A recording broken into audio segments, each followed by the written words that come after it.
না, এই পুরো পৃথিবীটাতে আমার কেউ নেই। বেঁচে থাকার অগণিত কারণও নেই, শুধু একটা কারণ আছে, সেটা তুই। আর তুই ছাড়া আমার পুরো পৃথিবীটা শূন্য। আমার জন্য বিয়ের প্রপোজাল এসেছে। ছেলে জার্মানিতে থাকে, পিএইচডি করেছে, ওখানে পিকচার পাঠিয়েছে। এরকম অনেক প্রপোজাল আসছে, অনেক বিয়ের ব্যাপার কোনোটাই হয় না, এটাও হবে না। আমার প্রমোশন হয়েছে।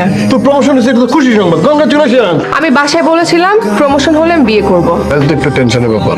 সোজা কাজী অফিসে যাবা, নিমকি আর জিলাপি। তাও ভালো, সালভাদর দালিকে তো পাবো।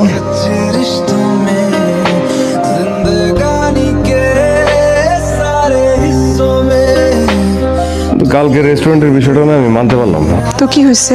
বিয়ের পরে আমি সব সুদে আসলে আদায় করে নিব। বিয়ের পর শুধু আসলে সব আদায় করবি? তাহলে তো এখনই তোর কাছ থেকে আমার অনেক কিছু বুঝে নিতে হবে। বল কি চাস?